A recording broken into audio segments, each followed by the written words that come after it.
Oi, pessoal, tudo bem? Bom, esse aqui vai ser a nossa casinha, o nosso mundo sobre empreendedorismo sobre rodas.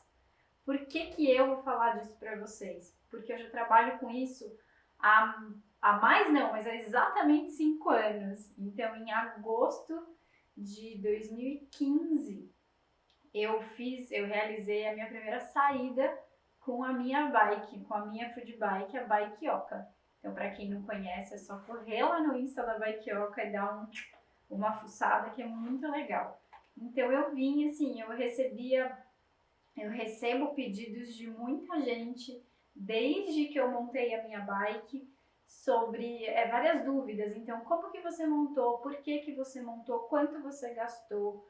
As pessoas querem saber se é franquia, se não é.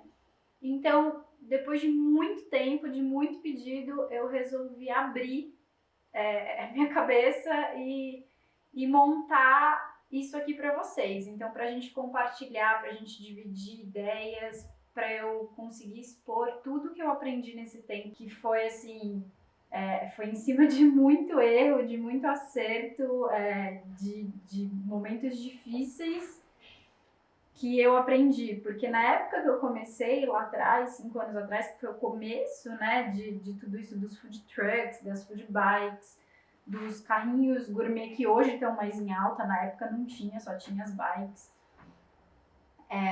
Então, assim, na época não tinha quem me ajudasse, não tinha curso na internet, não tinha site explicando, não tinha empresa especializada para montar essas coisas. Não existia, então eu tive que ir na base do chutômetro, né? Do acerto, do erro. Então eu vou contar um pouquinho da minha história para vocês me conhecerem melhor e aí vocês me contam a história de vocês para eu conhecer vocês melhor também. Meu nome é Juliana Kuder, eu sou publicitária formada há 11 anos.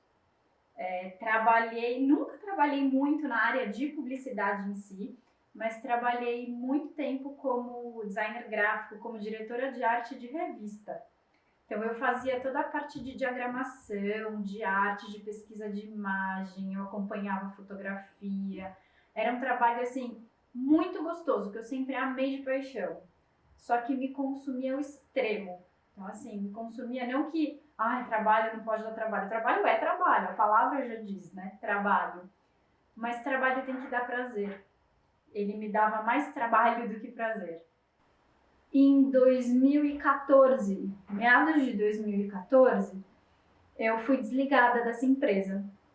Mas eu fiquei triste, chorei, espernei, sofri, porque eu trabalhava lá há muito tempo, que eu dediquei todos os primeiros anos de pós-formada a essa empresa, eu só trabalhei nesse lugar. E foi um sofrimento grande, mas que foi como um pontapé na minha bunda. E eu não estava feliz fazendo o que eu fazia. Eu gostava do meu trabalho, mas eu não estava feliz fazendo o que eu fazia. Eu estava sobrevivendo, eu não estava vivendo. Eu não acordava mais, sabe, com aquela vontade de fazer o que eu gosto. Não tinha mais esse brilho no olhar, não tinha aquelas borboletas na barriga. E aí acho que esse desligamento, né, essa demissão, foi um pontapé mesmo. Porque ao mesmo tempo que foi duro, foi um duro que eu tava precisando. Então eu respirei fundo, assim, eu não vou falar que foi instantâneo, né? Claro que na primeira semana, nos primeiros dias eu sofri, eu fiquei meio sem chão, eu não sabia o que fazer, porque foi um ano difícil, que muitas empresas demitiram muita gente. Então eu comecei a pensar na hora, eu falei, meu Deus, eu preciso procurar um emprego novo. Como eu vou ficar sem um emprego? Eu não posso ficar sem um emprego, eu tenho contas para pagar, né? Como todo mundo, eu tenho as minhas despesas, eu não podia ficar sem. E aí como eu fui demitida, eu tinha o dinheiro da minha rescisão, que não era lá essas coisas, mas era um dinheiro. Então eu saquei o meu fundo de garantia, que eu tinha direito, respirei fundo, comecei a me ligar nas coisas que me davam prazer, além do meu trabalho. comecei a pensar nisso e sabia que eu tinha uma paixão muito grande por alimentos, né, por gastronomia, enfim, mas eu não tinha nenhum estudo na área, então eu tinha só a minha experiência de casa. E eu tinha o que os meus amigos falavam, nossa, que delícia, porque eu sempre fui de levar brigadeiro para os meus amigos, eu sempre fui a pessoa no trabalho que levava comida para todo mundo. E todo mundo gostava, sempre foi muito elogiada. Então, isso eu já sabia que era um ponto que me fazia feliz, que eu gostava, que me motivava a acordar com a tal da borboleta na barriga. Além disso, além de já saber que eu gostava da parte de alimentação, eu fui atrás de como que eu ia oferecer isso, o que eu ia fazer na área de alimentação e como eu ia fazer. Então eu vou dizer que eu me dei ao luxo, mas não foi bem ao luxo, porque foram meses muito difíceis.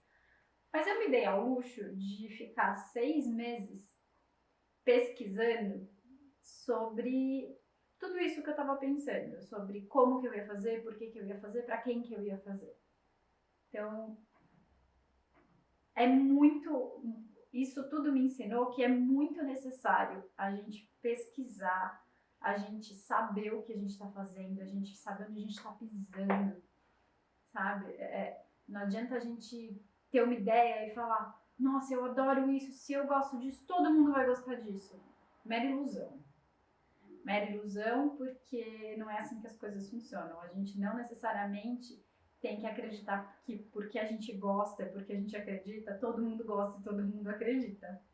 Então a gente tem que pesquisar onde estão as pessoas que vão consumir o produto que a gente quer vender, certo? Então eu fiquei meses procurando, meses conversando. Eu tinha um conhecido na época que estava montando um negócio na área também. Então eu meio que colei nele por alguns dias, fui trabalhar com ele de graça, então assim, fui pro campo de graça pesquisar para ver como que era, o que as pessoas queriam, né? Eu tinha isso para oferecer para as pessoas. Então eu fui com a cara e com a coragem, eu tomei chuva, passei frio, fiquei o dia inteiro sem comer.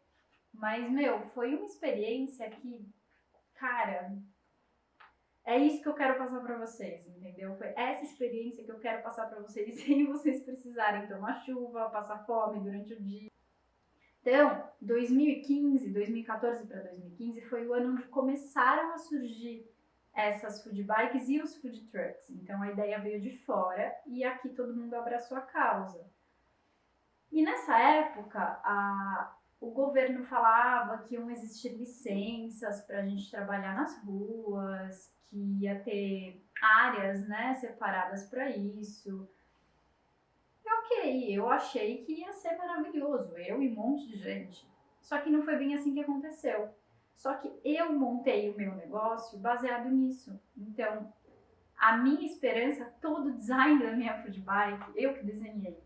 Então, assim, eu fui no papel, rabisquei, pensando no que eu ia precisar para conseguir, o que eu ia precisar de estrutura física, de tamanho, de peso, o que eu ia carregar para conseguir trabalhar na rua. Então, a minha ideia era ter um ponto na rua e atender as pessoas na rua. Então, a primeira vez que eu fui para a rua, que foi dia 23 de agosto, eu fui super feliz, assim, eu convidei todo mundo, foi tipo um puto evento de estreia, né? E eu achando que ali era o meu lugar. E eu montei meu cardápio sem nem pensar nisso. Eu não tinha experiência nenhuma de vender na rua. Eu acompanhei esse meu amigo por um tempo, mas eu não tinha experiência do meu produto na rua. O produto dele era outro. E aí fui por um tempo. Foi bom em partes, porque foi uma puta propaganda pra mim. Então, assim, eu consegui divulgar a minha estrutura e o meu trabalho. Só que o cardápio que eu montei não era o cardápio que o público de rua queria comer. O cardápio que eu montei, com os sabores que eu achava, tipo, super legais, era um cardápio para evento fechado. Era um cardápio que, sabe, para uma festa de casamento, para um aniversário, não era aquela coisa de, ai, tô andando, tô indo pro trabalho, putz, esqueci de tomar café da manhã, vou comprar uma tapioca, vou comer indo pro trabalho. Não era isso. E esse foi o maior erro. Então eu nunca ia conseguir, eu nunca ia dar certo do jeito que eu tava fazendo. E eu demorei alguns meses para perceber isso. E quando eu percebi, na hora, eu falei, opa, peraí, achei o problema. Então eu fui corrigir o problema. E foi aí que eu comecei a dar certo. Foi aí que eu achei o meu público. Por isso é tão importante pesquisar seu público antes. Ter certeza quem é seu avatar. Quem é a pessoa, para quem você está vendendo, quem você quer alcançar, o seu produto é para quem.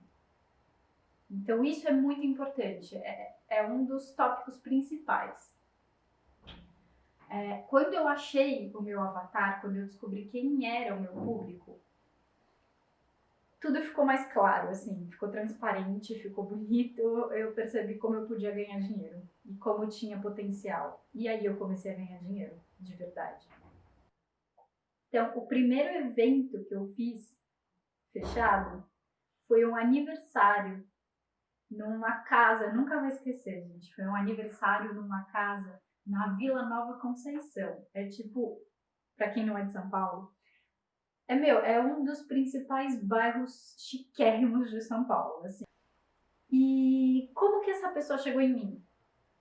Por indicação, acredite se quiser. Eu tava na Avenida Paulista com a minha bike sem vender quase nada, porque eu vendia muito pouco lá. Alguém viu, pegou meu cartão e falou, vou pôr no aniversário do meu filho. E essa pessoa não colocou no aniversário do filho, mas essa pessoa indicou pra cunhada. Falou, põe no aniversário do seu filho. E a cunhada me ligou. E deu certo. E aí eu vou falar pra vocês, eu precisei de um evento, eu precisei de uma oportunidade para mostrar o meu trabalho com excelência. Então eu fiz tudo dar certo. Eu passei o orçamento para essa pessoa em um dia. Ela fechou comigo em 2 dias.